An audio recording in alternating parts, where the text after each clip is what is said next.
To get the book, there's a link available to get a copy.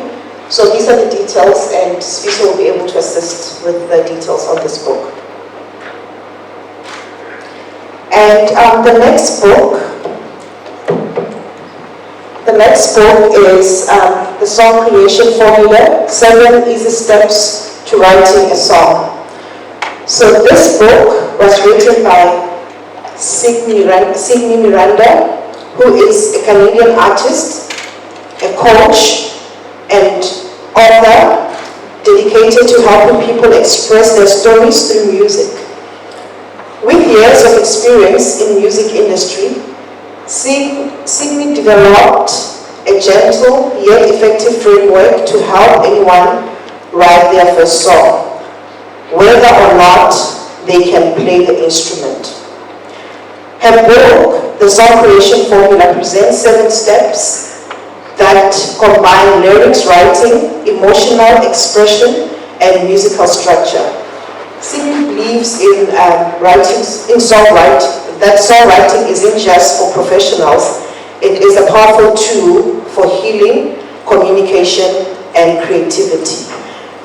These are the chapters in the book. It's mainly the steps to writing a song. So it's the 7 steps, it's introduction and the 7 steps. Thank you very much. I believe everybody will get a copy of each of the books, and thank you. Wow.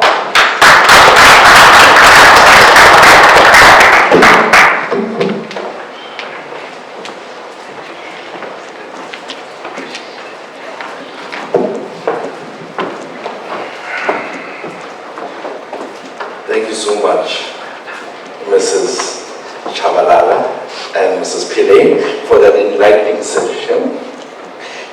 Your insights on the world code, well beyond a lifetime, and the capitalist worst nightmare come true, and the song creation formula have truly broadened our understanding of wealth creation and legacy building. So what I actually took from this is rich people read. So please guys, read. And reading a book is extremely important. And I remember when the first time I actually met my wife, I looked deep down in her eyes and said, "Led me not to the marriage of true minds and meet impediments, for love is not lavish altars when alteration finds open with the remover to remove." She didn't know what the hell I was saying, but she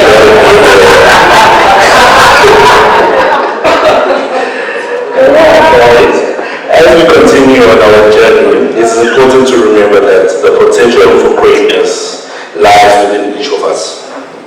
As Nelson Mandela once said, it always seems impossible until it is done.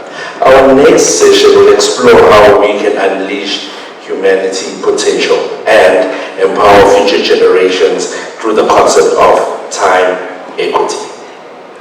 We are honored to have with us the distinguished speaker who will delve into profound topic of the capital's worst nightmare come true, the crucifixion of capital.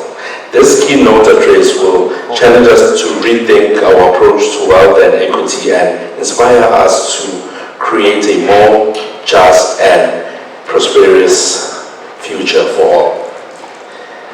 Sir Richard. Sir Richard. Prepare to be inspired by Sir Richard, a renowned distributor of world of finance placed with 40 years plus in the industry and experience alongside a billionaire mentor where he uncovered the hidden truths behind capitalism's shiny facade. He uncovered the hidden truths behind the truths of a shiny facade. Author of the quadruple award-winning book, The Capital Worst Nightmare Come True, The Crucifixion of Capital, Richard introduced a bold and visionary concept, time equity, a transparent, trust-driven alternative to today's monetary systems. Driven by one core belief, there is nothing more valuable than your time. Richard dares us to imagine beyond conventional wisdom, time equity presents a radical yet realistic approach to rebuild trust, restore equity, and reframe what it means to be wealthy in the 21st century. Please join me in welcoming Sir Richard from Canada, who will be delivering this thought-provoking keynote address. Ladies and gentlemen, please give a warm applause to Sir Richard.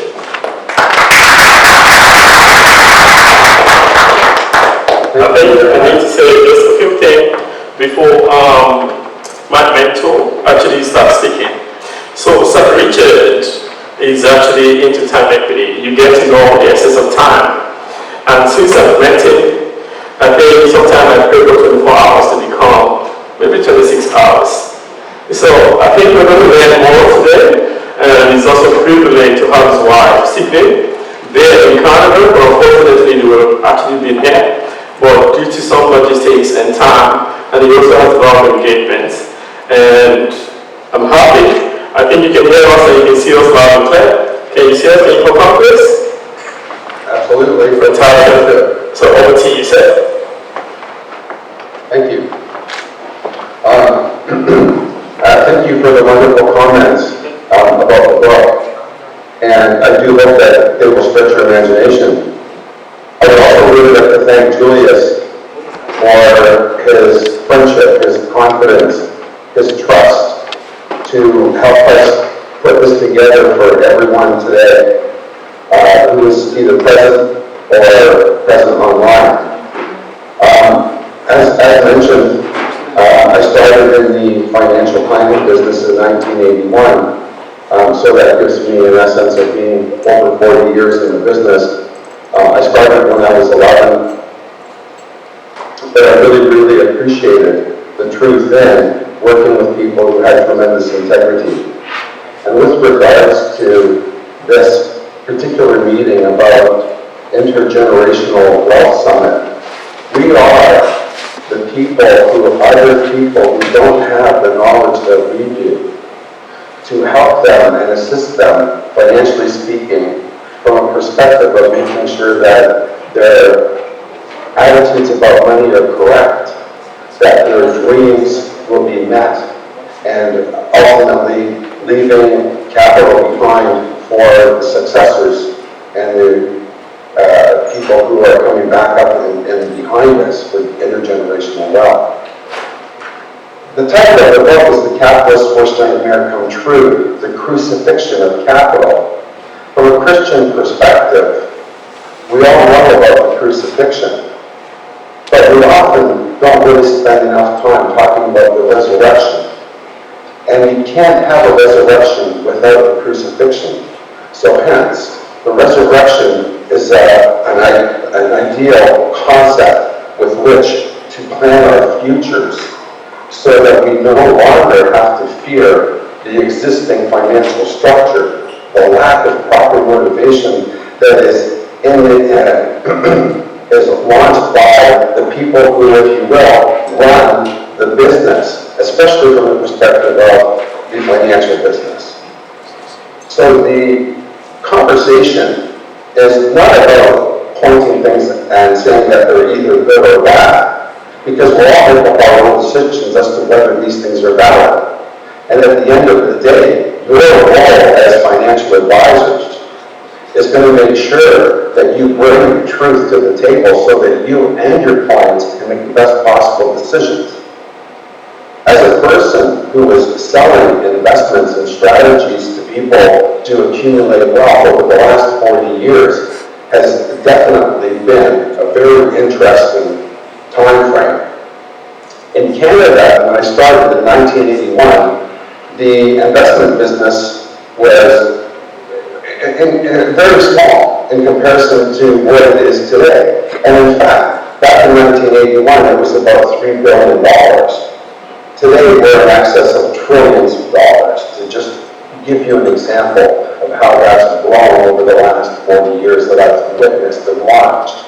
And the most important things about getting involved and understanding The resurrection is to speak, if you will, the truth. And the truth is not what the financial institution